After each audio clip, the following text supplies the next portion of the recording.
Grab a fresh glass of milk because the boys are back. The Acolyte just threw a new thread that may change Star Wars altogether. Inside Out 2 has us all feeling some kind of way. Plus, there's going to be a clash at the castle with the Wrestlers and some big geek news dropped. We are going to be covering it all. Welcome to Comic Book Nation, the only show that does it all for geek culture and the official podcast of comicbook.com. I am host Kofi Outlaw, and with me today, I got an OG crew together. Matthew Aguilar and Connor and Casey are with me. What up, boys? What's going on, y'all? I mean, we gotta do it for the boys. Got to bring the boys in for the boys. But if you're wondering where our co-host Janelle Wheeler is, we have to say a huge congratulations because Janelle just had her baby boy. Janelle is a new parent. Yeah, salute that. Let's applaud that. Janelle just went through the trials of giving life, and boy howdy, is she a trooper. And she's at home with her husband and new baby and doing the new family thing. So shout out to Janelle. I spoke to her right before the show. She said she'd be watching. We miss you, but we're very, very, very happy for you. And yeah, I think me and Matt, as these old graying dads, will tell you all the stuff. Try to hold on to it. It seems crazy now. Hold on to it. It goes by so fast, blah, blah, all the stuff. So shout out to Janelle Wheeler. If you are part of her Twitch community and stuff, show her some love and show her new family some love. We love that. Comic Book Nation, we are a family show here. We are a family show. So that is our shout out to our co-hosts. Let's get down to business today about what we are going to be covering. First up, we got to talk about this week's biggest kind of geek culture item, which is the return of the boys. The boys are back in town. I can sing that about us. I can sing that about the show. So The Boys season 4 has finally arrived. And my brain hurts. I've been writing recaps for The Boys all week. The one for episode 3 I did was close to 3,000 words, and that was just one of them. Yeah, and so I'm really kind of boysed out right now, but I know I have to do my job. We got to talk about this, but I've been literally inside these episodes and out, no diddy, because you got to say that with The Boys especially. But yeah, so I have some thoughts. I'm more interested to hear what you guys thought to start off with, because my own thoughts about The Boys, like I said, have been rattling around my head all week. Matt, what did you think of this? Because there are certain things I put in the rundown. Is this show still cooking? How did you enjoy some of the kind of bigger stunt cameos we get? And already in 3 episodes, do you think that there's enough to keep this going through season 4, let alone the final season that's already been announced, season 5? So those are the questions on the table. Matt, take it away, buddy. Well, it's interesting because we actually had this discussion when they announced that, it had been renewed already. And I even remember at that time saying, I would be happy if, that leads into an announcement later that, hey, that's also the final. Because I think we were talking about, can this show go on 7, 8, 9 seasons? And I was like, I don't know. I don't know. That's a lot. And so when that news hit, I was actually very happy because I think that's a good number. You've had a great run. You can build to an actual finish, and but you won't overstay your welcome. And then we get to this 3-episode premiere. And normally I'm very much a fan of the, let's do a 2-episode premiere or something to give you, especially if the first episode is a lot of setup and you don't pay it off until episode 2. I think those work because you give people a complete sense of something and then you go, hey, wait a week. I think it's good if you're trying to establish a lot. I think 3 was too much. And I'm just going to put that out there. I think 3 was a little, by the 3rd, I was like, I need a break. I'm good wait till the next, go around and stuff. So I don't know. That's how I felt. I'm probably in the minority on that. But it's still it's The Boys through and through. We're tackling very present topics going on in politics right now. All of that stuff is very not subtle, but I don't mean that in a bad way. It's just it's clear as day what we're taking on here, especially when you start getting into the Homelanders and the Starlighters of it all and all that back and forth. So I thought it was good. I look, the cameos are fun. I still dig the core story here. To me, one of the core stories is the Butcher Homelander father-son dynamic that they have, and they're going to battle over that. Like, that is to me like one of my main through lines, and that's a big part of these episodes, and that's going to play a big part into how we go forth. I like that we're seeing some dissent between Homelander and his, like, it's his attempt at fatherhood is not going so well. So I like that, right? I wanted to get to that kind of part in this arc sooner than later, and I'm glad that we're going here. So there's just a lot of stuff to really like. I just think for me, like, this show's a lot. And I don't typically mean that in a negative way. It's just a lot. And so for me, I kind of hit that threshold before they were ready for me to go, oh no, we got more. I'm good. I need to go on something different. So I don't know. Maybe I'm just coming at it a weird way. Connor, I know you're kind of, even more of a bigger, boys super fan than me. So, like, did you feel differently? Am I like super off base? So you call me a super fan, but I can never recommend this show to people because I sound like a serial killer. It's like, no, it's great. This guy's head exploded. And you're like, oh, geez, how do I explain that to normal people? No, this was great. I think looking at the trailer now, it dawned on me just how little we've actually seen so far of this season. My big takeaway after the first 3 episodes was we've seen all the B plots kind of advance, but we haven't seen what is the A plot hook of the season. In season 1, it was let's adapt the comic. In season 2, it was Stormfront. Season 3, it was Temp V and Soldier Boy. Season 4, I can't really tell you what it is yet. I think I know, but when we all thought, oh, it's Godolkin, it's all the fallout from the Gen V stuff and the virus. There's been a couple of name drops of it, but we haven't seen anything directly tied to that so far this season. But you have a lot of B plots going on. You have Huey and his mom. You have Carl Urban and Homelander, obviously, both trying to get Ryan to come to their side. I call him by his real name. It's Butcher. You have Mother's Milk trying and kind of failing to lead the boys. Homelander just 110% done with the Seven as just a bunch of sycophants, and him bringing in Sage. Firecracker, like all these things are like, okay, this is all good. This is not the A plot of the season, and we're still waiting on that. So is that a bad thing? No, this show was way too well executed for it to be bad, but I am still just kind of waiting. It's like, okay, where's your hook? Where's your angle? But that's kind of bad, right? After 3 episodes to not have that established. But 3 episodes in, I was still entertained. So it's like, it's not a bad thing, but if we're 5 episodes in and I'm like, okay, clock's ticking, what are we doing? Then we have a problem. Okay. I forget how long the season is. Yeah, I mean, there is a reason why I think this is by far the lowest rated season of The Boys on like Rotten Tomatoes and from like all the aggregate scores. Like the first season got an 80, not high 80s. The last 2 seasons were trending near perfect at like 97 and 98 respectively. This one has dropped when I wrote the article up at 78%. So it's a pretty significant drop that people are kind of identifying. And I do think because this is clearly the most muddled season. Like, it's all about the characters. It's all about their relationships and all that. Somebody who's been writing these recaps, like most of these scenes are about character relationships. Like almost all of them, it's on the one side you have like Butcher, and the other side you have Homelander, and then you have everybody kind of caught in the middle trying to figure out their kind of situation and all this.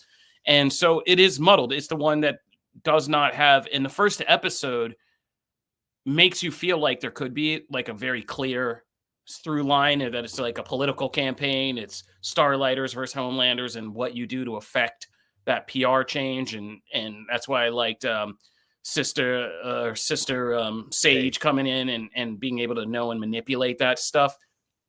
Yeah, but by the end of the 3rd episode, it's pretty muddled, and I'm with Matt. Like, I think The Boys is at a place that you could have just done one of these a week. Like, if we had ended that first episode and had to wait a week for the second, like that would have been an exciting wait and kind of like an exciting speculation.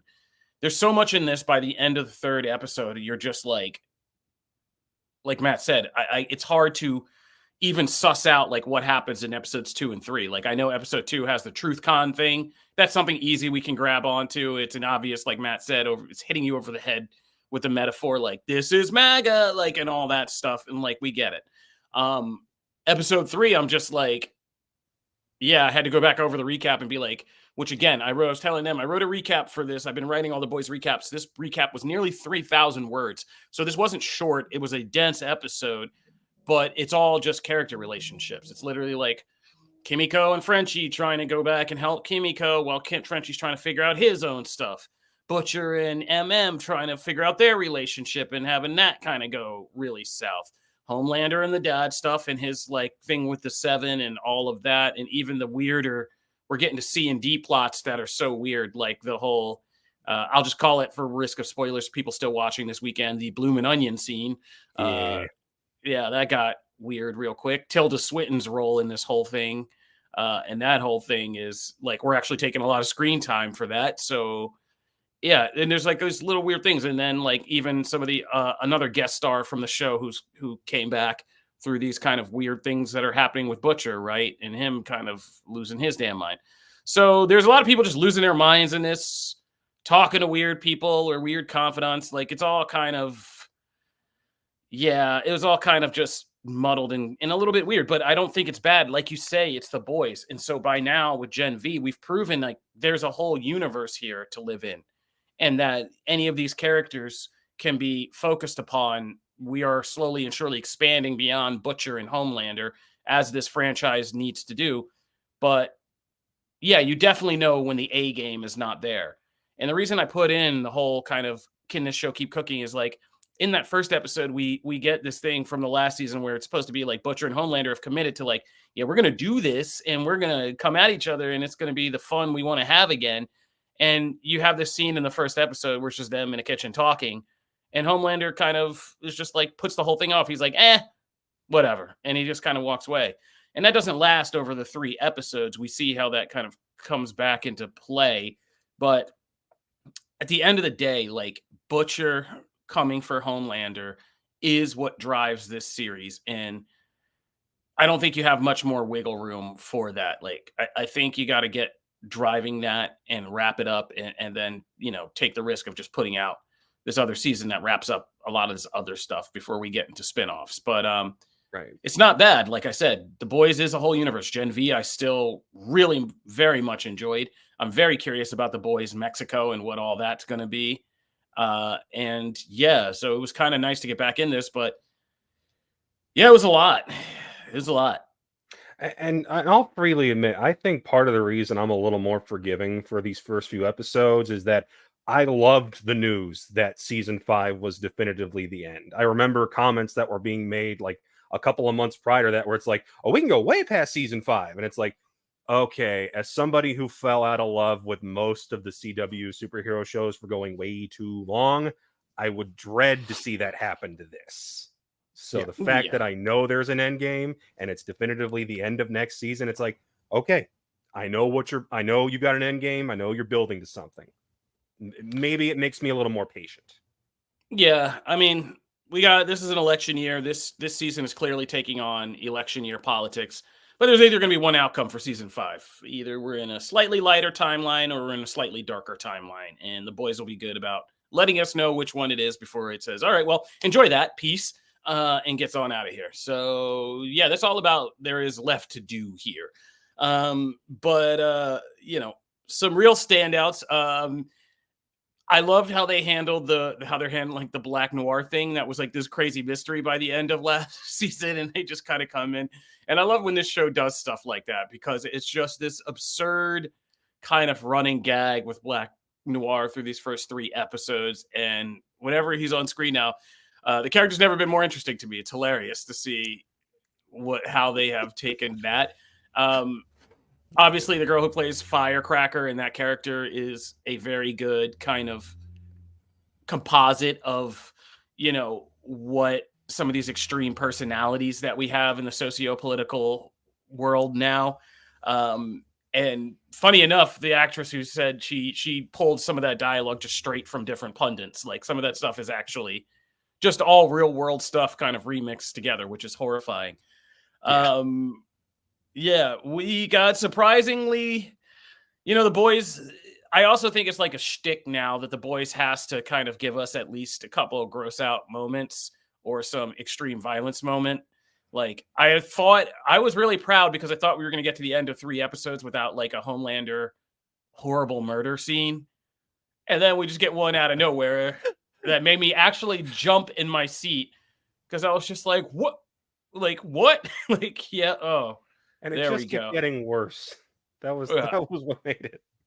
And then, then there was the one in the Truth Con thing with, the boys. Only the boys can make you. I mean, we've all made multiple man jokes before. If you've ever read X-Men, we've all had multiple man jokes, right? But only the boys could truly turn something like his name is Splinter into a truly nightmare version of what multiple man would be. So yeah. And then of course, and then the ice skating rink stuff, which at that point I was kind of glazing over. I thought it was much more exciting and frightening to have Huey invent against Homelander. I was like, I'm more interested in that. But then, we had to get a whole kind of horror sequence of some ice skater. So yeah, they checked all the boxes. To answer Distance Nerding Podcast, and you guys should be not just listening to us, but joining us on the live show if you're listening regularly, because we love to talk with you. I've only seen the first 3. That's, like I said, I had to write the recaps for these, and so that was all I could do. I'm not sure how much some of the other comic book team members have seen, or how much they gave us, actually. I should actually look that up. But I believe these 2 guys are just watching it as it drops. So we are going to be keeping up with this as we go along, obviously. But I did like how they wove in the thing from Gen V without being too heavy-handed, and it's still in the background with the whole Victoria Newman plot. So I'm happy the boys are back. I didn't need this much of it up front. I think Amazon can chill with some of their more established series and just give us that weekly pacing. I know if Janelle was here, she'd be saying that. I like weekly, so I'll speak for her. But it's good to have it back, and it's good to see this cast of characters back. So, and I did like the new additions. I love Sister Sage and Firecracker as kind of new additions, especially Sister Sage. Sage is cool. Like Sage. Yeah, and her whole effect and attitude and stuff is really good. So. Check out The Boys on Amazon Prime Video and check out my recap, since I wrote thousands and thousands of words about it and my hands hurt. So go check that out on comicbook.com/TV shows. So The Boys wasn't the only big thing on TV this week. We also had a pretty big pivotal episode of Star Wars in the Acolyte episode 3. If you guys aren't following our show Acolyte Aftermath, it drops immediately after these shows stream on Tuesday nights. Oh my God. Be sure to do that because, we get real deep into some Star Wars lore. And thanks to Phase Zero's Brandon Davis, we also get a chance to feature some of the key interview moments with the cast and crew that really speak to kind of each episode. And it's been a lot of fun to do that. But here on the live show, let's kind of just run through it real quick. This has been a divisive episode, to say the least, of the Acolyte. First, in terms of structure, that it's an entire bottle episode. And, I've talked with Joe, assistant managing editor Joe Schmidt, Nicole Drum, Patrick Kavanaugh, all of Star Wars experts on our team, about how we felt about there being an entire bottle episode dedicated to a flashback. Some of us dug it, but some of us felt like it could be split up over advancing the present action and doing the kind of Lost thing, right? Like present action flashbacks, because some people are beginning to wonder about the pacing of this series. So I found it to be a very fascinating episode. I loved Jodie Turner-Smith in her Badu era doing Mother Anastasia, and that whole kind of picture of this coven, their different view of the Force, which is the thread, this kind of reveal about, midichlorian babies and where that may have come from that the Sith later stole, I think is an important detail of this whole episode, and a great, and it's doing what I like a prequel to do, which is not telling you and beating you over the head with this is how this other thing happened, but giving you clues and brushstrokes and letting you put it together that, oh, if I'm seeing this, this means this and that and the other, and then kind of being able to kind of extrapolate like why that matters to the larger franchise storyline. I also think it is a good kind of Rashomon style way of leaving answering some mystery, but leaving just enough to make you question the Jedi, who like how they are, who they are, and their views. And I think that's a tough thing to do in Star Wars. I also think it's time why some people are on the wambulance right now that they're not getting that their classic hero archetypes. Their classic hero archetypes are getting kind of put through this kind of re-examination, and it's the Last Jedi again. Yeah, basically, people are having Last Jedi kind of real divisive reactions. So who am I sitting with? How do you guys feel about this? Matt, how did you feel about this little kind of bottle episode? Well, it's funny that you touch on that, because that's one of the reasons why I love Last Jedi, and it's one of my favorite Star Wars films. It's like in my top 2. It's that and Rogue One. I love Rogue One. But it's those, like, that's why. It's because it challenges preconceived notions and things that were just taken for granted, and it made it interesting. It made it complex. It made people flawed. Luke Skywalker was a flawed person, and it was that's what I love. So while I agree, I will totally agree with people who feel like this was a pacing killer, because to me, bottle episodes unto themselves almost always are. It's so hard to just take an entire episode and go, we're going back in time, and make that feel not like the pace is just getting stomped on. It's just really hard. Only one great bottle episode I know, and that is still the Tailies episode of Lost. One of the greatest bottle episodes ever. I will nominate I will nominate The Fly from Breaking Bad. I believe it was season 3. Man, that's a girl. Oh, I have to think about that. I don't know what I would throw up there, because but like you're saying, they're so easily identifiable because there's so few of them, right? Like it's incredibly hard. So I agree that I typically tend to be more of a fan of the let's spread the flashbacks out over time and keep revealing new layers about what happened in the past, while also moving plots forward in the present and sometimes in the future. Right? I tend to like that. I think that's probably why I like a lot of Tom King books, because he does that all the time. So like he's always moving stories that do that, right? So I tend to like that approach. That said, I was like there was a lot of really great stuff here, especially about, once the Jedi enter the picture.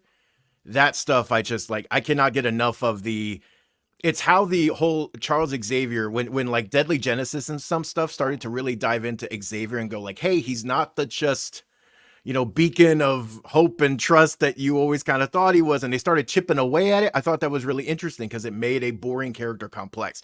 They went too far with it. Over time, he's now kind of a despicable person. But at the time, I loved it, right? Because I was like, okay, you're adding depth. I like this look at the Jedi and how really they start leaning into some just like very, uneasy themes and ideas and how they should control the Force and all those things.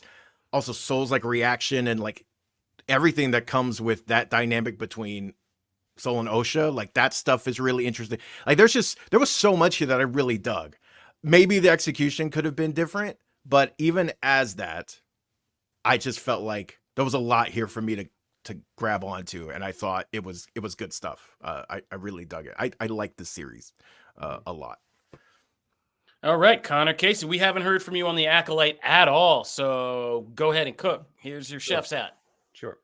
So for me, the show, I sat back and kind of sat out that first week because I saw all the complaining online about fires in space and not being enough characters of a certain race, and I'm just like, y'all miss me with all that stuff because I'm not here for it.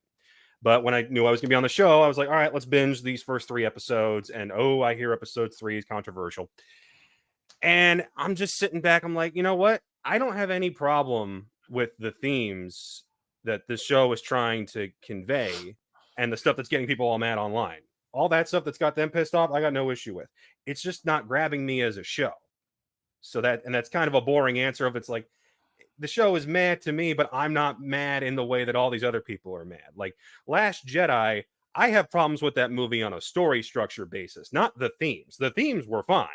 And the idea that, hey, the Jedi were kind of this weird monk, this weird group, that wasn't something that the sequel trilogy and Disney made up. That was something George Lucas made up in the prequels.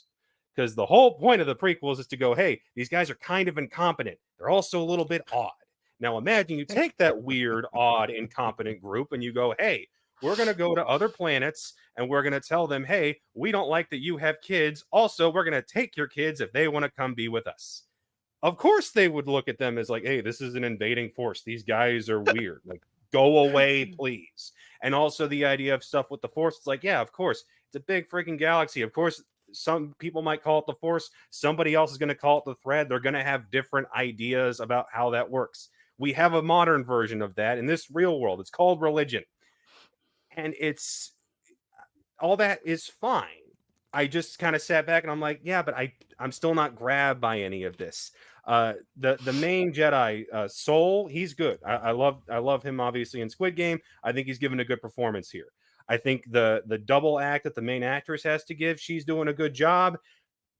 I'm just not grabbed by it. Also, weird. And Kobe and Matt, you're both parents, so maybe you guys can shed light on this where I can't.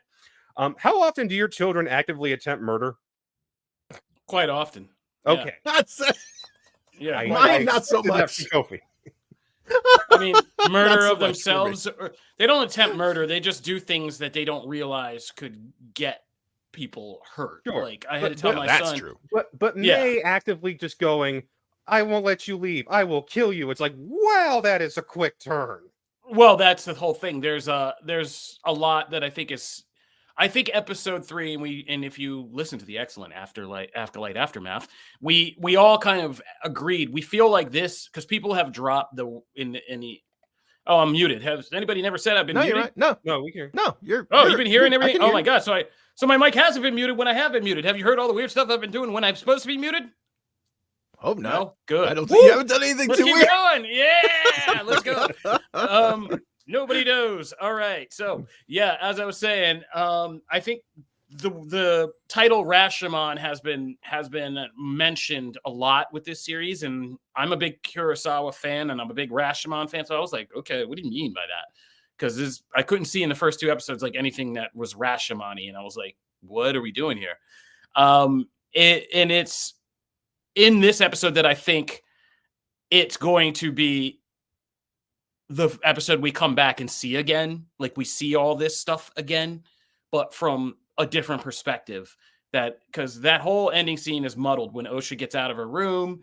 Like when she's running, she hears that thud. She goes upstairs. Then there's a thing on the catwalk. And then she finally goes upstairs with Saul and everybody's dead. And it's like, we don't know how that happened. And it seems kind of shady that it was May, and it doesn't seem right. There's also this whole kind of theory about like what that ceremony they went through was and like what it was meant to do, because there's 2 of them and everything they say about the thread. It makes it seem like it was supposed to be a balancing kind of ritual. Like one side would be the light side, one side would be the dark side, and they would be balanced together, bound together forever to be kind of creating balance. But because Osha doesn't go through it and May does, like there's theories that, yeah, she got dark-sided in, Osha never kind of completed that balance to her sister. And so it's right after that May, starts getting, freaking out and really going full good, serial killer. I was trying to think of a good serial killer, but then I was about to say Macaulay Culkin, the good son. But that there's something with that whole thing. Yeah. So I'm kind of curious, but like we said, it was kind of a choice to throw this out there right now. Responding to Jason Scarlatta on Facebook, I'm not going to say it's a horrible show because I don't find it to be a horrible show. I'm a Star Wars fan. I don't think this is as bad. I don't think the lows of this are as bad as the lows of Book of Boba Fett and even some of Ahsoka's like slower moments. I don't find this to be like that. It's only been 3 episodes and I found the first 2 pretty compelling. This one was jarring because it took me into a bottle episode, but I love Jodie Turner-Smith as Mother Anastasia, and I liked a lot of the mystery that came out of this episode. I think some of it was a little clunky, but overall, I think it was pretty good episode of Star Wars that made me think. And it was almost weird that it was an episode of Star Wars because it was just this kind of like, if you had told me this was a Twilight Zone episode or something, like I would have been just as fascinated with it, about a community of people. And, you know, people, is it good to send your kids off to this kind of thing? Is it not? Like those kinds of questions. And yeah, me and Matt as parents, like those are the questions you kind of worry about. If somebody comes in, and this happened to my cousin. I had a cousin who was recruited by the government, the NSA, out of high school. I don't even know if I'm allowed to say that. They might kill this feed.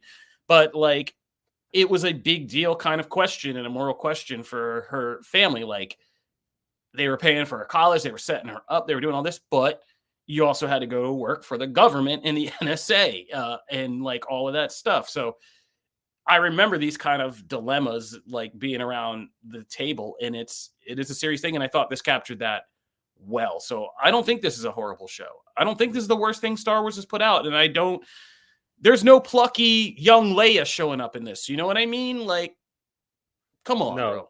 There's not long. Can I get a show about your cousin? That's a good show. I don't know. I can't even say more, but I don't know that there isn't shows and movies that are already about my cousin adjacent. Yes. There you go, man. Yeah, this does not deserve the label of terrible. Like, I can immediately think of scenes from Obi-Wan where I'm like, oh, this was so much worse than what Acolyte's doing. I will say this though, you talk about the Rashomon aspect of the episode and the ambiguity with the end. It's like, okay, why are all the witches dead? What happened? I would like some, by the end of the series, it doesn't have to be right away, but by the end of the show, tell me what happened. And if it is, oops, Jedi war crime, show it. Like, yeah, don't be hiding this because, oh, it might be for kids. No. Saw is on Disney Plus now. Y'all don't have an excuse anymore. Saw. It's true though. It's been freaking me out because like when we go through shows, we go through shows and she's like, Ember's like, what? Because that's what she calls like her. Oh, can you get to my show? She means Disney Plus. So when I open it up, it's like, oh, all of Hulu's stuff just magically in there. Like, okay, I gotta change the settings. Yeah. And every time a new movie comes out, they like, there's big and featured. Yeah, you open up Disney these days and there's some wild stuff, let alone if you have like an Amazon Fire Stick, because they've just started auto-loading stuff now, like when you open a Fire Stick.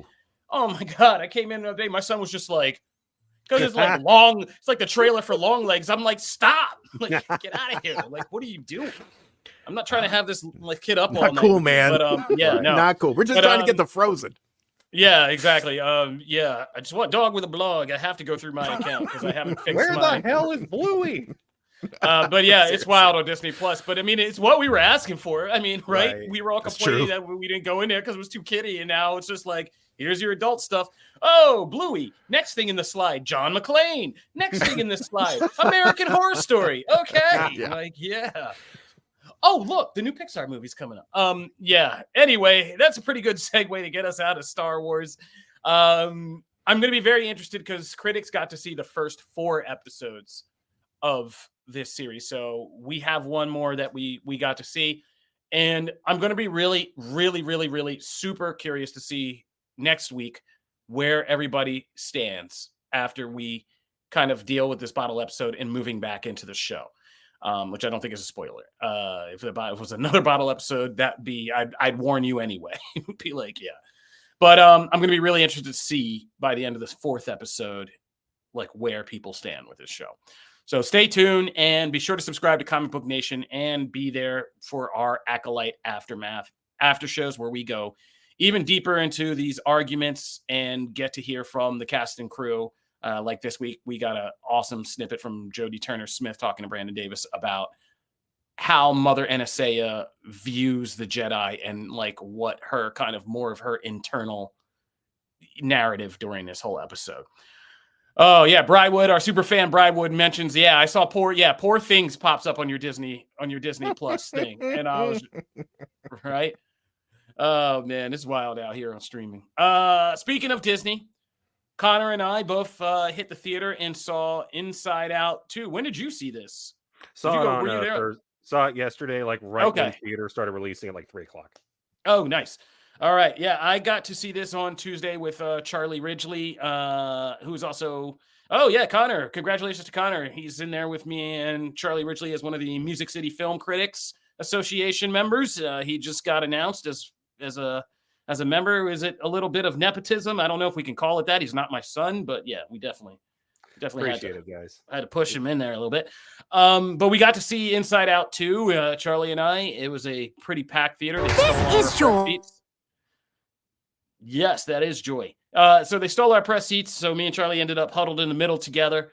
And we saw it in IMAX. And I was surprised by how much I enjoyed Inside Out 2. Charlie Ridgely's review on comicbook.com movies gives it 4.5 out of 5. I would say, and for me, it would be anywhere from that 4 to 5 range for sure.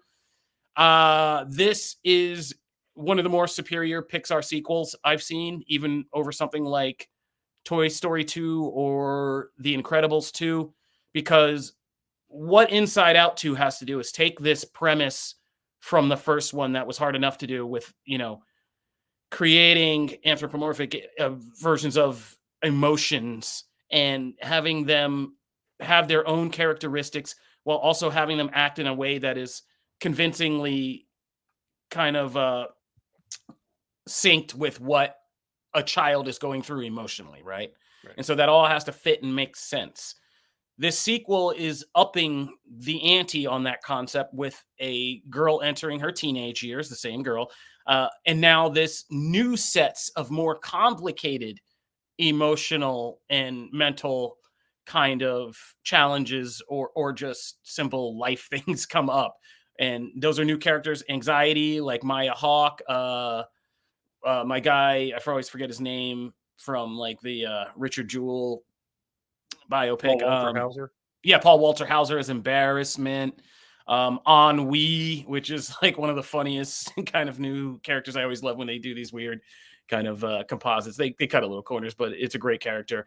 And so it's all about, the girl going into her teenage years and having to deal with the challenges that come as you begin to hit puberty, which is a funny thing none of the kids in the theater got, but every parent was laughing their butts off when it happens. And in the first act, when we kick off what's happening in this, when the puberty button suddenly appears on the console and none of these emotions have any idea what it is, and they have to press it, and it's basically a DEFCON button. And if you're watching the trailer with us, then those little guys start coming in and redoing the whole thing, and they're like, wait, what's happening?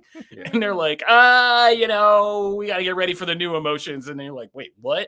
And so, yeah, it was really good because the actual real world story, I feel, is much that Riley's going through is much more important. I feel like in this one, there's much more of an interplay between the internal story and the external story in a very kind of important way. And I feel like it's almost tighter than the first film, which is dealing with little kid stuff, right? So it's kind of like the chaotic nature of kids. And that's one thing, but that's mostly for parents, right? This one is for parents and kids who grew up watching Inside Out. It's for all three demos.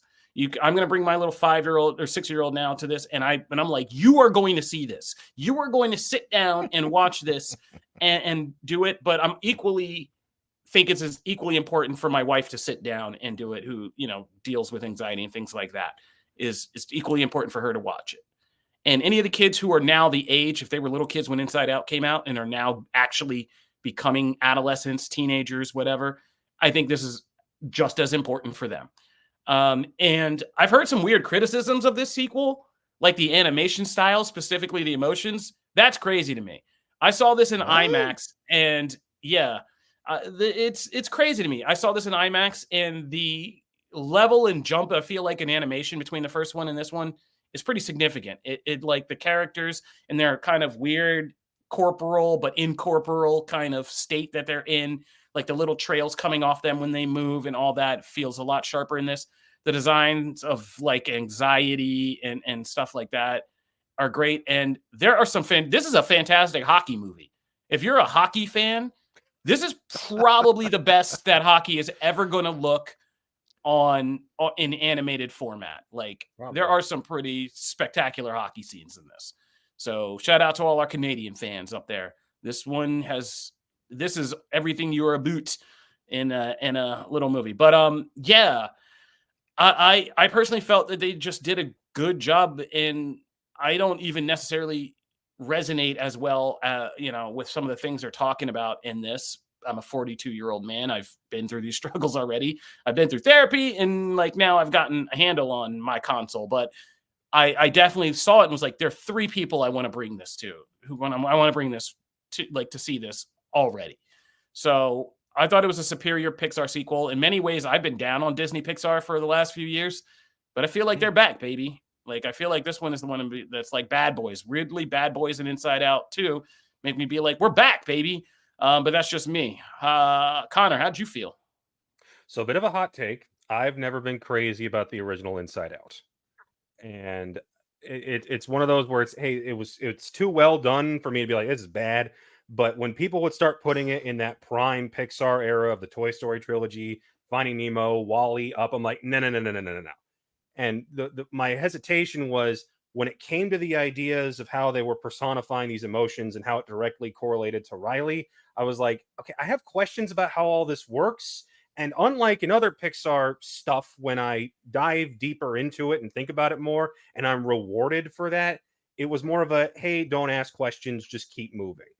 And I think Inside Out 2 is better than its original, in part because it addressed a lot of those problems I had. It's not just, hey, basic emotions and memories are what formulate you as a person. No, it's your beliefs, it's your sense of self, it's different experiences that develops you as a well-rounded person and gives you your actual personality. And they address all that, and it's excellent.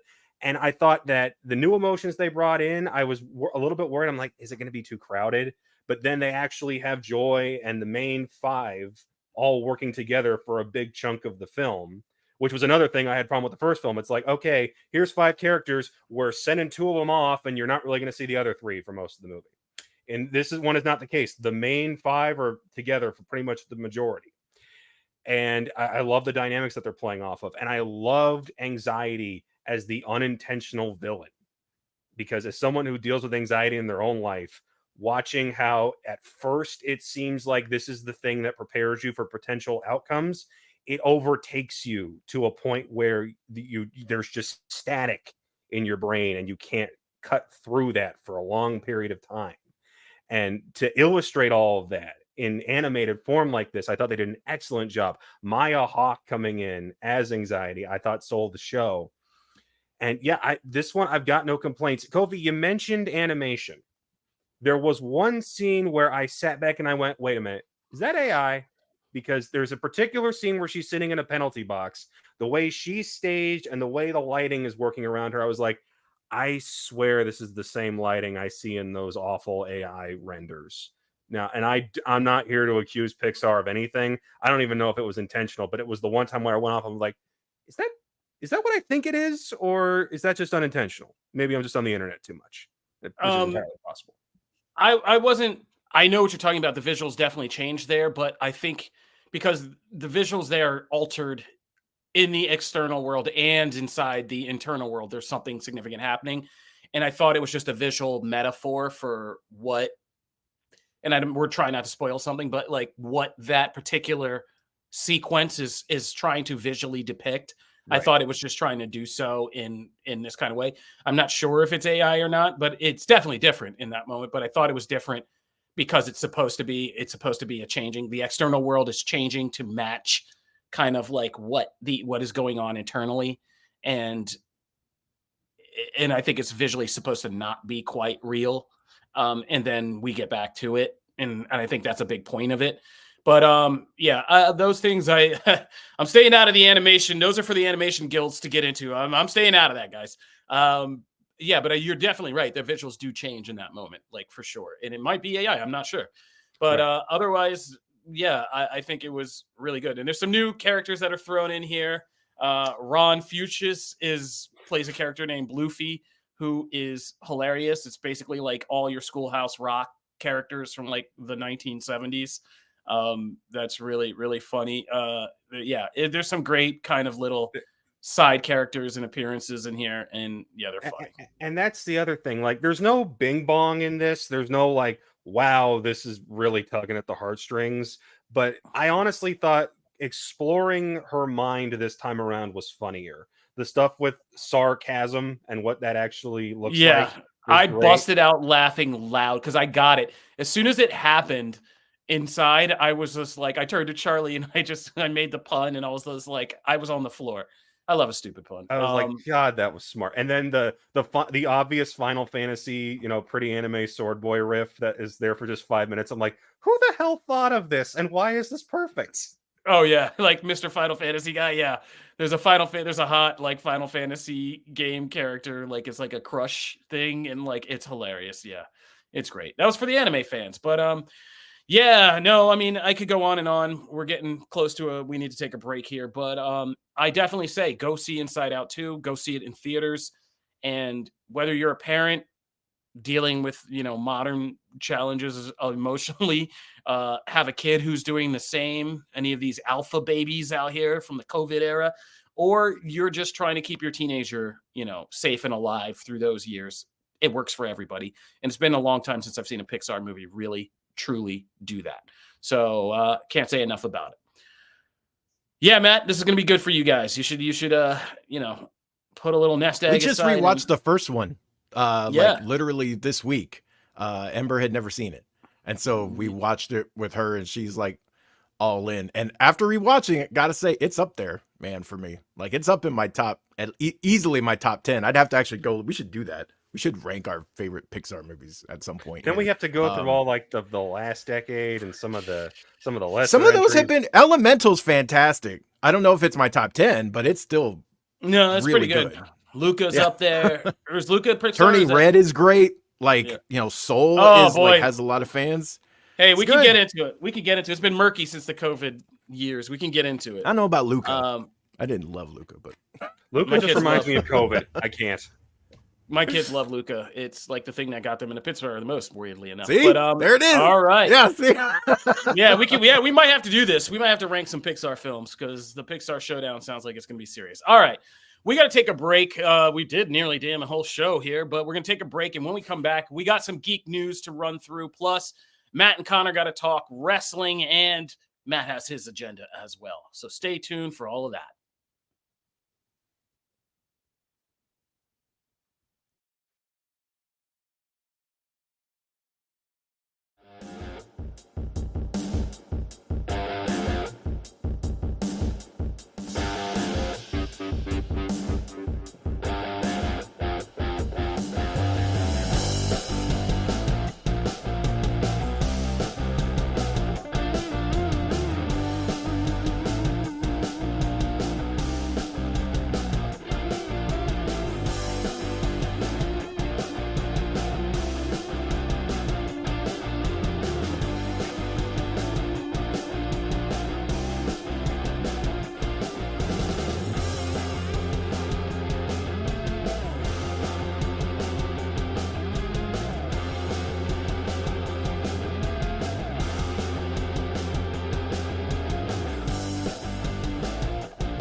Welcome back to Comic Book Nation, the only show that does it all for geek culture and the official podcast of comicbook.com.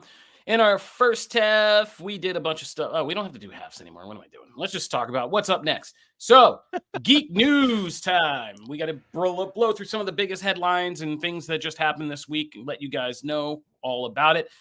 One of the biggest things that just happened yesterday, and it came out of nowhere. In the whole staff. We have a whole staff of people who do nothing but like either read and absorb kind of geek culture media and content or hunt or are hunting through social media and news sites for stuff all day long. And nobody for like 30 minutes had any idea what the hell this was, where it came from. We had to like make sure it was real, but it's all real, and we didn't know it was coming. And that is the new Watchmen animated movie trailer. Matt, take it away. Yeah, I mean, literally though, that was the most interesting part of the story forever. It was like, okay, we had to track down, and it was actually announced, but it was slipped in with like some other Comic-Con announcements, and then nothing. You heard nothing for months, and then it was like, oh, here's this thing, here's chapter 1. So it is very much an adaptation of the original graphic novel Watchmen. We have seen multiple iterations now in the live action movie and the live action series. This is a straight up, we're taking on the graphic novel in all its kind of big vibrant colors. All the characters are back, and it's retelling that story. And it, look, it's become a little divisive already. You can watch the full trailer on comicbook.com and see what we're talking about. It is part 1 of 2, and it is very much leaning into the R-ratedness of it. People explode in this trailer as you would assume they would. And but it's just like, we'll have to wait and see though, because there is no looks, there's no, since that will probably happen in chapter 2, there are no squids yet. We will have to see what happens there. Are we gonna get it? Are we not? The movie did not. Are we gonna stay true to that? We'll have to wait and see. But for now, it looks pretty. It's got a animation style that's kind of dividing some people, but overall, it looks like a pretty accurate adaptation of the original graphic novel. We will have to see how that all goes together, because the last DC animation project, which is currently ongoing, it's about to deliver its 3rd chapter with Crisis, hasn't been as well received. And that's a iconic story, right? So we'll have to see. Hopefully, maybe this is a little bit of a rebound. But yeah, that's pretty much all we know. We don't even know a release date. It comes out later this year.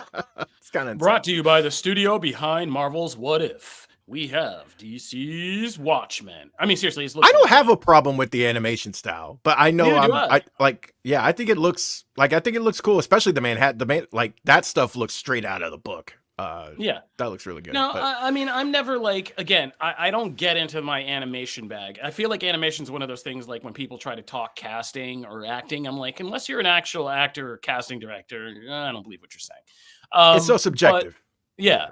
And so animation can work in any kind of, in a lot of formats. And even if you draw stick figures, you can tell a real great stick figure animated thing. But it is the kind of question of why is the thing people are asking. And they're like, okay, why?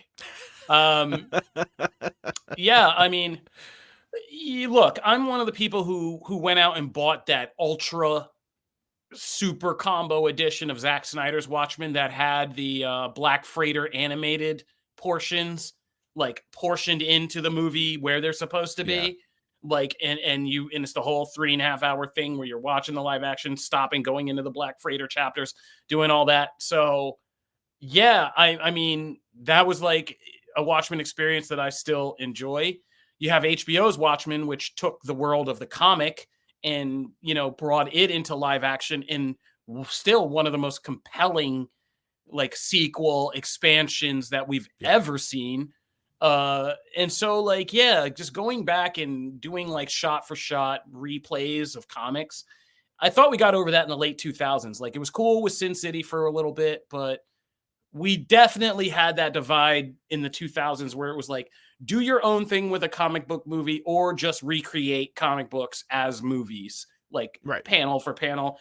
And we ended up going with the Nolan stuff, the Nolan version of it, right? Like, we want to see more Dark Knights and less of like Watchmen's and 300s, which were popular at first. So I don't know. I feel like I'll watch this, and even if, no pun, but even if it's really good, it'll just be me going through the motions of the comic, and it's just like, yep. It's just like one long. Man, I am so on the opposite of that. So you're good with that. The theory of like, I like seeing a book or a game or whatever played out. I mean, we had this discussion with Last of Us, right? Of like sticking really close to a story or, plot beats and things like that. I'm cool with that. Now, I'm also cool with you taking chances, but I don't necessarily have, I don't actually slant either way. Like, I just want it to be whatever you're trying to accomplish with it, do it well. So if you're going to take liberties and change some stuff, cool, make those compelling and don't just change for the sake of changing, because that's how we get lazy things. That's how we get lazy adaptations. If you are going to straight up recreate it, do it and do it well. Like I'm actually, I know we always have this Snyder debate, but like I'm a defender of his Watchmen. I like his Watchmen a lot.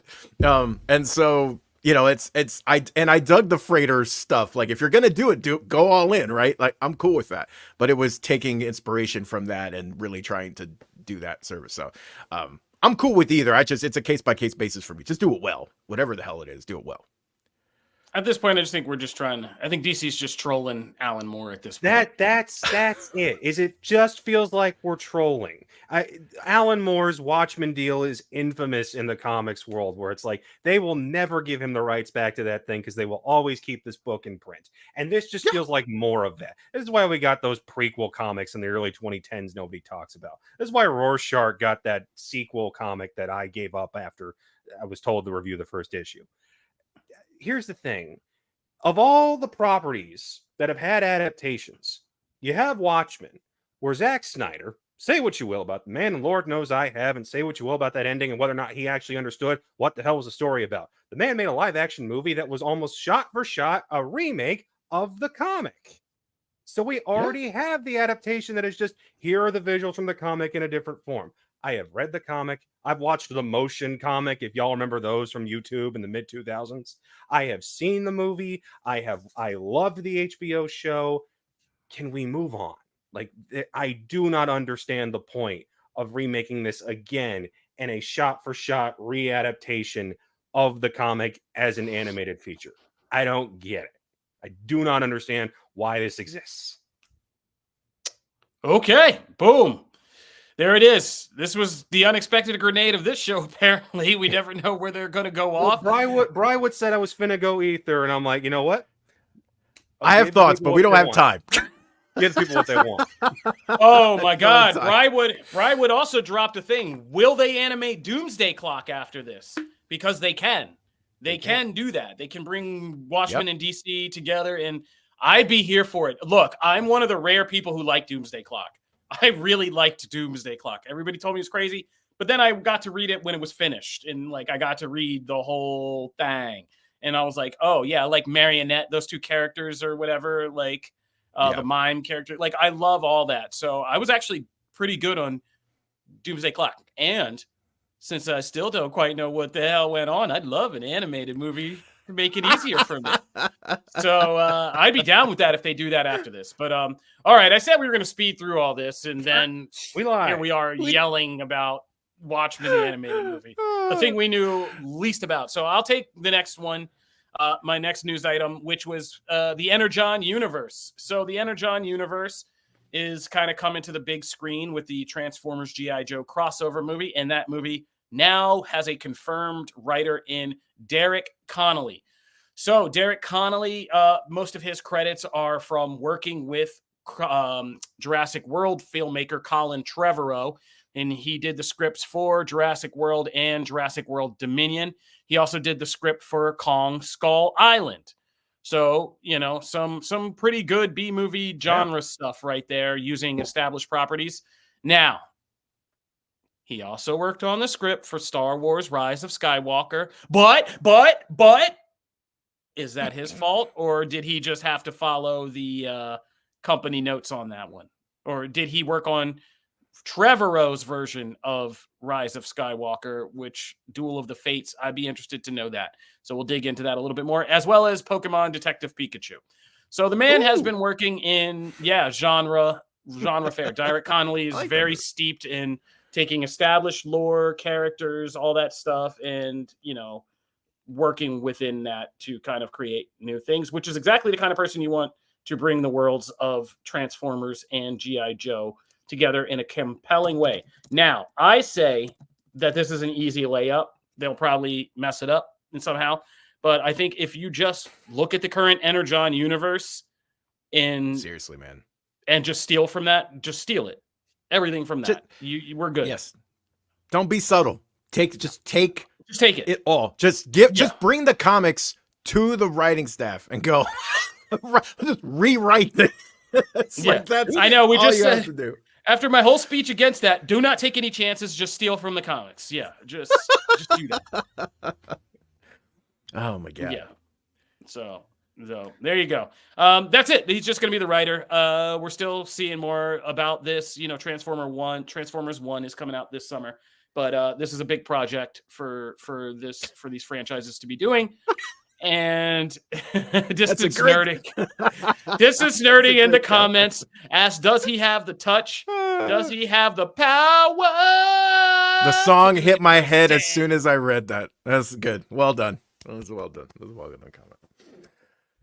comment. Jeez. Oh, you're muted now. Now you're muted. Yeah, I lost my mic rocking out there. I started rocking out an air guitar and I knocked my mic off the stand and ruined everything. So yeah. Always air guitar responsibly. Yeah, I know, right? You got to. Friends don't let friends air guitar during podcasts. So that was the update on Transformers and the writer. We had a couple more. Let's just kind of quick mention and speed through. Connor, there's a show that's coming back, it looks like, that people are going to be kind of excited for. Yep, the word is regular show is coming back. J.G. Quintel obviously had an awesome run on this in the 2010s. People still talk about it to this day. He had another show that came out in the early 2020s called Close Enough. It was okay. It never quite hit the levels of regular show. No idea if this is a reboot, if it's a sequel, because regular show, if you stayed with it all the way through the 8th season, it did have a definitive ending and then had a big old time jump.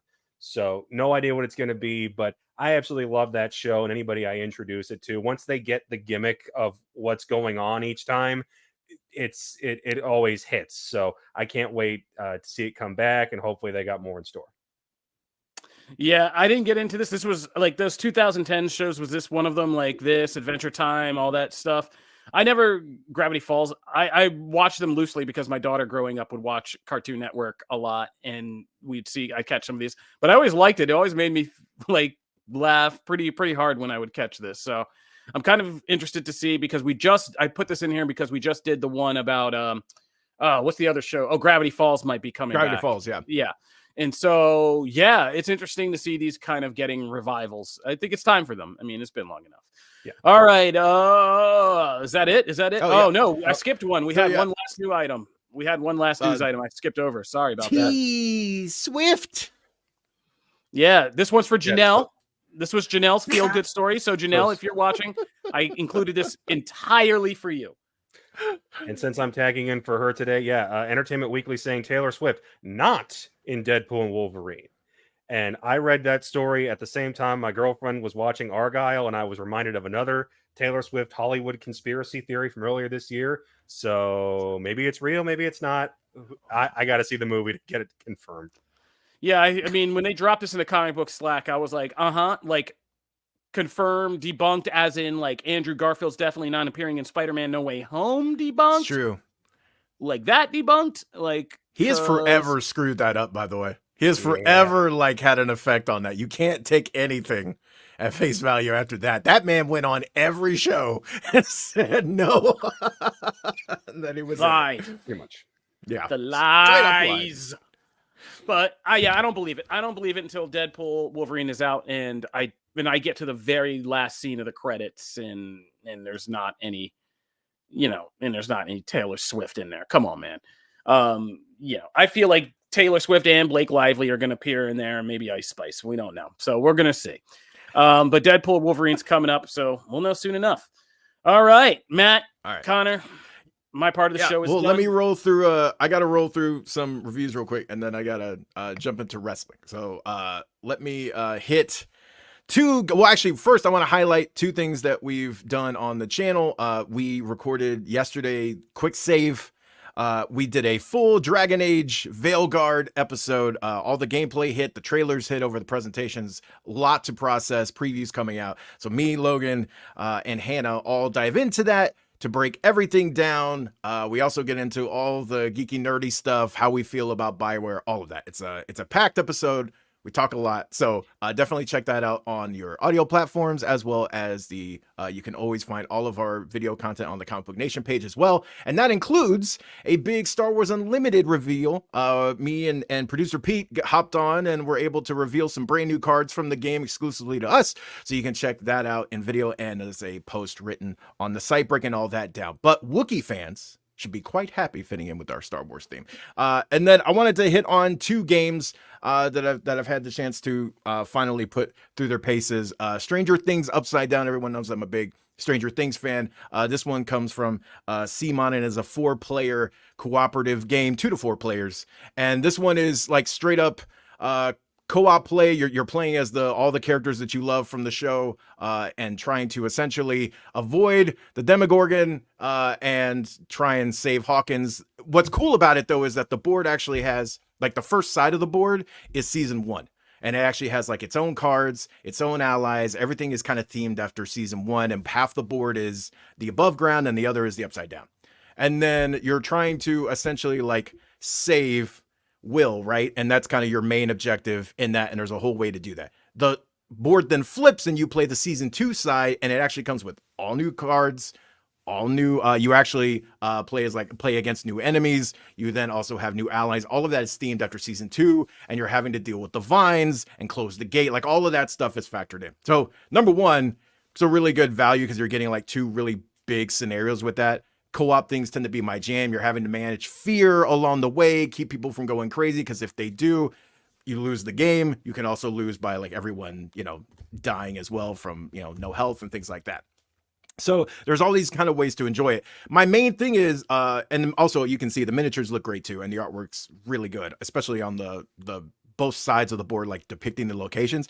My only thing is like the main mechanic is like you'll see them here, like all those little number tokens. Like that's kind of the main mechanic of like you're trying to assemble enough action points to take those down, and that's how you like activate 11's powers, which she's like her own character, and you can help her and activate things that give you bonuses along the way. But like you're essentially interacting with like numbered tokens, and that's just, while it works and the action system is really good and it feels good once you get the hang of it, it just kind of takes you out of everything else that's so thematic and be like, I'm doing math.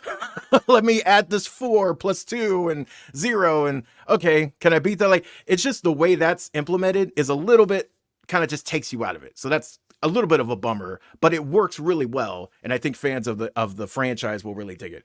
And then moving on to a little bit of, we've been talking a lot of X-Men on the show, and Marvel Champions, the living card game from Fantasy Flight Games, just keeps rolling on, delivering more characters. Right now, they just finished up this kind of big X-Men arc. This is the second in that. It is called The Next Evolution, and it has 2 playable heroes in it, Cable and Domino, who we've been talking a lot about. Cable. I need Domino in X-Men 97, by the way, season 2. If we can get Domino and some of those X-Force characters in the mix, that'd be dope. But you actually get to play them. Hope is in the game as kind of the central figure in the plot and the ongoing story. It comes with 5 scenarios. You can do all of it at one time. You can play individual. And I gotta say, it's really cool how they always make the characters feel incredibly distinct. Like Cable has like a body slide card that will actually allow him and somebody else to switch their like identity cards and be able to flip them in the middle of a game, and it's like 0 cost, and it's really cool. He has other ones that there's a whole new mechanic in this, which is called the side scheme, and it lets you put like your own schemes into the game, and like you have to still clear them like normal. For those who have played a lot of Marvel Champions, you still have to clear them, but they benefit you in the long run. And so you start like compiling those wins, and he's directly affected by that. So it really encourages that like teamwork dynamic. And of course, he's got a bunch of big guns. Deadpool is in his deck, so you can pull him out as an ally. And then there's like a team up card that has like a Cable and Deadpool attack, right? So it's really cool for fans of X-Force.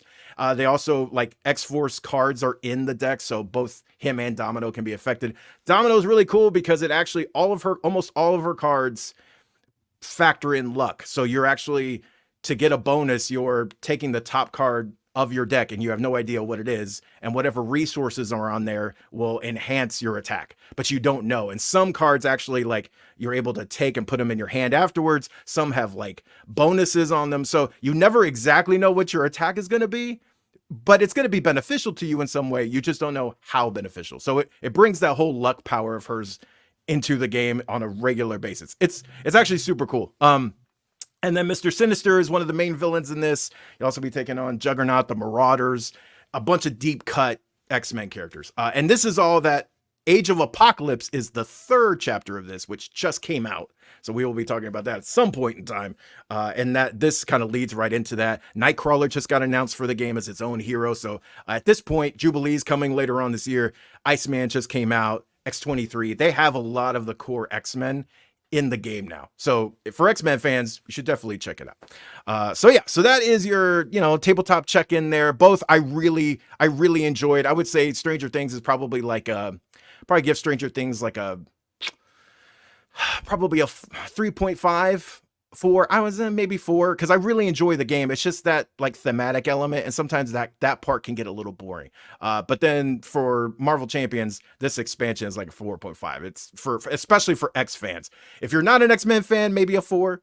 But for X-Men fans, you're gonna love all of the deep cuts, all of the ways that like your Strife is in there as a nemesis for Cable. It's really leans into that, so it's super fun. All right, so that aside, let's move into wrestling. So this coming Saturday, WWE is going to Scotland, and we have Clash at the Castle, which, it's become one of my, I love these international events. They are shaping up to be scene stealers almost every single time. The crowds are just like popping for everything. They get so loud. France was insane. It's really cool to see. So this one, obviously with all of these, if WWE has superstars on the roster, that's their, their hometown or whatever, they're going to take them and feature them in the card. Drew McIntyre is leading this. Damian Priest and him have a big match for the WWE Championship. So, Connor, I pose to you, we have Piper Niven and we have Drew McIntyre in kind of two main title matches here. Both, hometown favorites. Do one of those hometown stars actually win? Because in WWE's past, that has rarely been the case. Typically, they do not. Well, there's also AEW tends to give the win to them, but WWE has never done it until recently, until Triple H era, and that has changed. So, what do you feel? Well, don't forget, there's also the Witches who are in the triple tag match for the women's tag titles. One of them is. I did not, yes, but I didn't include them because there's no way Bianca and Jade are losing. So fair. So I know I am setting myself up for disappointment with this one, but I think Drew's winning. I think Drew is walking out as world champion. I know everybody is predicting it's another CM Punk screw job, and Priest walks out and he's still champion, and we eventually get to Drew versus Punk. My hang up with that is twofold. One, I have not heard Punk is cleared. And if you're going to have Punk screw Drew again, it does not make any lick of sense for him to not immediately pivot into a program with Punk. And if Punk still can't fight, what are we doing? We're wasting our time there. The other part of it is I've gone back to start reviewing Raw, to watching Raw each week for CBS Sports.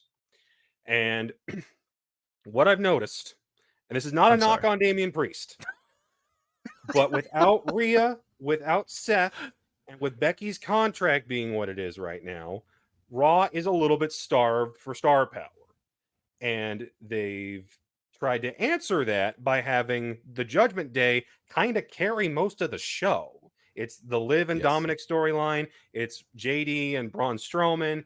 It's Priest and whatever his world title match is. And it's poor Finn Balor sitting there being like, hey, I used to be really important, and now I'm not. And I just feel like them trying to put Priest into that top guy role hasn't quite worked yet. And I also look at that roster and I go, you got Drew, you got Punk when he's healthy, you got Gunther, you got Jey Uso if you really want to pop a crowd and get some people excited. Hey, new babyface world champion. You've got other options, and they're all a little bit more interesting, with Drew being the obvious standout example. Do I think that Punk versus McIntyre is the end game? Absolutely. And if you ask me who's the champion by the end of the summer, I still think it's Gunther, because I think he wins it at SummerSlam off of whoever it is, and he goes into Berlin as champion. But as for right now, you got to get the title off of Priest, because a Priest Gunther SummerSlam match, that's not getting anybody's attention. And then on top of that, you've got guys like Sami Zayn, who at any moment could drop the IC title, and then bam, he's back in the main event picture. You've got better choices here. And Priest just isn't up to snuff right now as the number one guy. So of the homegrown talent, Drew's my pick. You make a lot of compelling points. I usually do. I don't. That's not true. That is not true. You heard his take on Jubilee. That is not true. That is not true. Right there. But what's funny is though, so I look at the proposal you have for Gunther versus, like, essentially for Gunther to win at SummerSlam and become champion there. If Drew comes in with that title and Punk screws him there, that achieves the exact same thing. Like, you get both people, that gives him extra time to recover. He's good to go. You can actually start moving forward with that program. And Drew's been champ for a little bit more than, 10 minutes or not even 10 minutes or whatever. Yeah. So I could absolutely also too, we've already had Drew in the spot and we didn't give him the title because that was a huge thing at the time, right? Now at the time, I get it. There was no one who was, winning in that spot. It didn't matter who, right? But now you have the option to do that. It's hard for me to bet against that. I can easily see them doing a Punk thing. Look, we've seen it with Adam Cole. They have whole programs with people that can't go yet. I mean, Monet had a whole program with you can't go yet. It's not abnormal, especially if it's like a little away, right? He's been working out, he's been doing stuff. Maybe it's only a couple weeks away and they can kind of get away with it. I don't know. So I could easily see Punk messing with it. At the same time, it would be cool to give Drew that win. He's been doing such great work. You give him the win in the home place. You then let him run with it.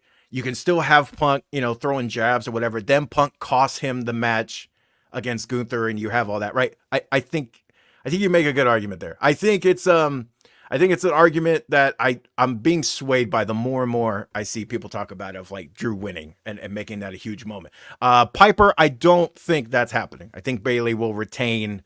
I think it will be a fantastic match. And I do think that I kind of hoped this feud would have gone on longer, or at least for Piper to have more TV time where they were actually directly interacting, because Piper has actually gotten a really nice spotlight from this. And I just would have liked to see more of that, an extra week or two before we get to the match. So I don't think Bayley's losing here. But you brought up Sami. That leads us into the next one. Here's the other big one that could change, because if we're going to have title changes, it's probably going to be one of these two.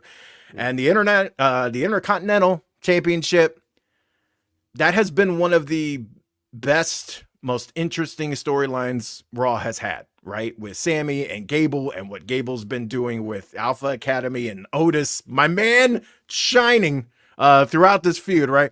So do you think Gable, and there's also been all those reports, right, about like Gable re-signing, new deal. What's part of that? We all know that like when Kevin Owens and Sami's signed and got new, like part of that was also like main event picture stuff. And you've seen those results.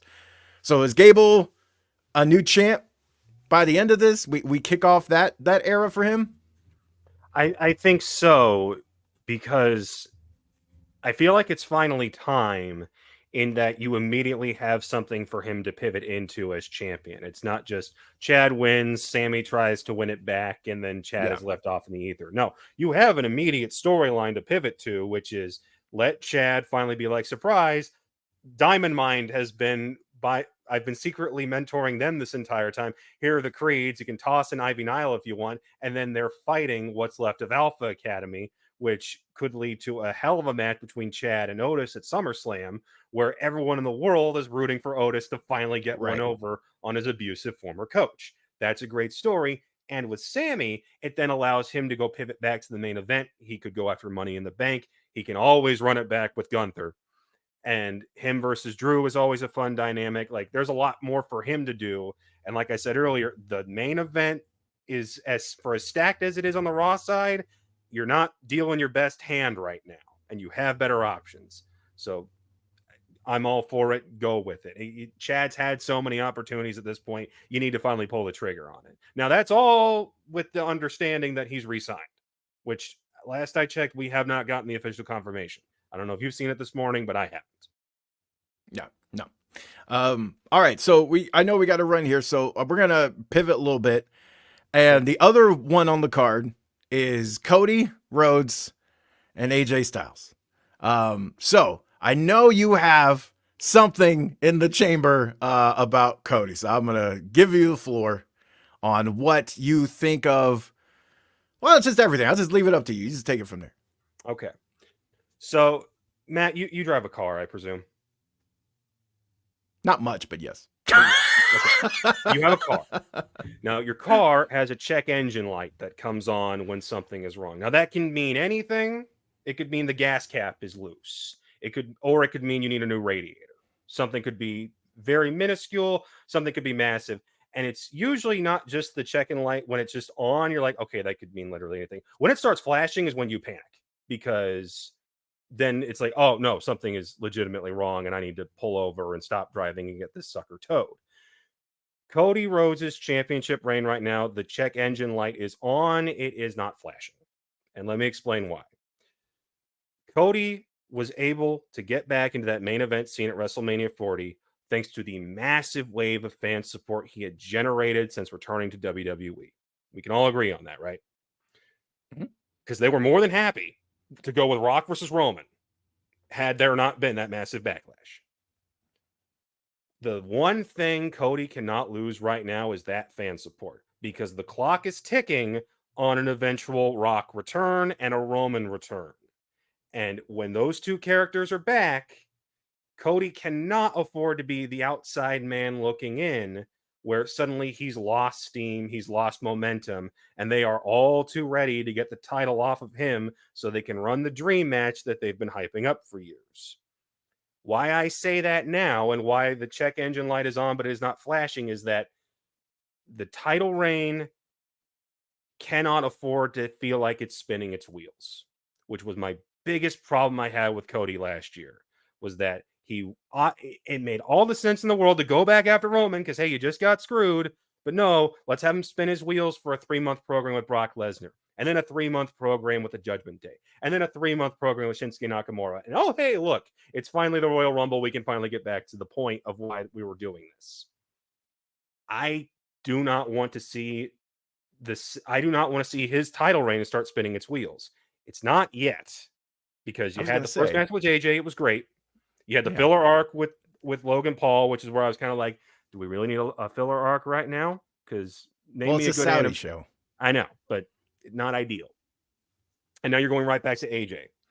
There is a big old juicy storyline sitting right there with Randy Orton, and we're all waiting for it. God, you got to pull the trigger on that soon. It cannot be. So why is the check engine light on then? The check engine light is on because it's a caution of, hey, start doing things, or this thing starts feeling like you're spinning your wheels, and then the fans are going to start getting bored. He cannot afford that in the current climate right now, where Roman and Rock are on their way back. That is my point. But he hasn't done that yet. You just said the AJ thing has been like, the AJ stuff has been great. The first match with AJ is fine, but now we're on the second one. I do not. No, but the story in the second, leading up to the second one, has been 10 times better than it was in the first one. The first one was just a match. The first like one that was just like, AJ, hey, that was AJ threatens to quit, and then they have brawl. That's the story so far. Okay, really? I could simplify every wrestling story to that degree, but I don't, because I could have killed promo last week and been like, hey, screw you, AJ. No, he's just, I'm pacing back and forth in the back because I'm angry. It's like, guys, it cannot be. We cannot get to the spinning your wheels situation, because it's a match between. I don't understand it. That is so Chicken Little. Because I've seen for what? I have seen this guy fall before. Oh my god! Because you know where I've seen it. Okay, fair enough. AEW. Cody had all the momentum, had all the support. When he started spinning his wheels, we got tired of him, and people started booing him.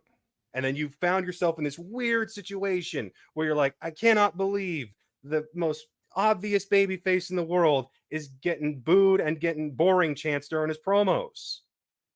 I don't want to see that happen here. I don't either, but I just don't how we make the leap from what happened in AEW, which by the way is far more complex than that, to what is happening here. And like, we're not even to, I don't know. All I'm saying is if it's Cody and AJ again at Money in the Bank, we've got problems. I agree with you there. I look at it differently. I don't think we have problems. I think that's boring. I think this is the natural conclusion of that. And then we move to Randy would be the most makes sense, because Randy also had a thing and now he's done with that and he's just waiting, it seems like, for this to open up. But I think this is like, you know, this is rejuvenated in a way, a heel AJ that was trying to find some sort of footing, even in that LA Knight feud.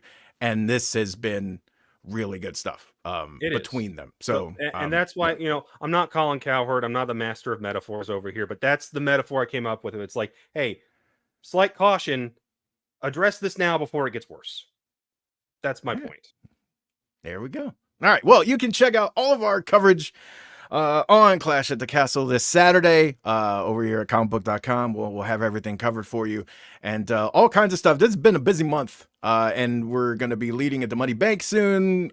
It's been crazy in the wrestling world, and it's only going to get crazier. So that is your wrestling update from us. Kofi, you want to send us on out? And you're muted, buddy. I had it. I had the perfect come in right there. No, did he? Thank you guys for breaking down everything that's been happening in wrestling. Thank you, Connor Casey, for jumping on with us again. Shout out to our co-host, Janelle Wheeler, sitting at home and hopefully relaxing and recovering with her beautiful baby boy and husband. And yeah, man, it's crazy to think how many babies have come through in the time that we've been doing Comic Book Nation. It's been really a life journey. So we are the only show that does it all for geek culture, and you can subscribe to us on all your favorite podcast platforms. I was just looking, you know, we have a 4.5 rating. We have like 400, you know, reviews and stuff like that, which means we're doing our job pretty well. And thank you guys for all those kind ratings and stuff. Even since Jim took all his t-shirt lies and promises and skirted out the door, you guys are still rating us high, and we appreciate that. Yeah, we have this week alone, we have Anime Initiative breaking down some of the big new things coming in anime. Matt and I did the poll list where we go through the biggest comics every week, including some big stuff that is happening in Marvel, DC, and beyond. We also are doing Acolyte Aftermath every Tuesday evening after the Acolyte streams. We're not doing one for the boys. We thought about it. Then we saw it was an election year, and we were like, we don't need that smoke. So, yeah, no boys after show. But we have Quick Save every Thursday where we look at the biggest things in gaming, both mainstream and hardcore gaming stuff. And the live show Friday where we get to not only talk with each other after a busy week, but also interact with all you wonderful fans. So subscribe to your podcast platforms on Spotify, Apple Podcast, iHeartRadio Media, and all the other big ones because we're there. And subscribe to the Comic Book Nation YouTube page, which we are always trying to grow with more exciting content from both our interviews and outings, as well as some of the other comic book material you guys want to see. That'll do it for this episode. Thank you, everybody. Have a great weekend. Everybody start really getting into your summer vibes, and we will see you all next week. Peace. Later. This is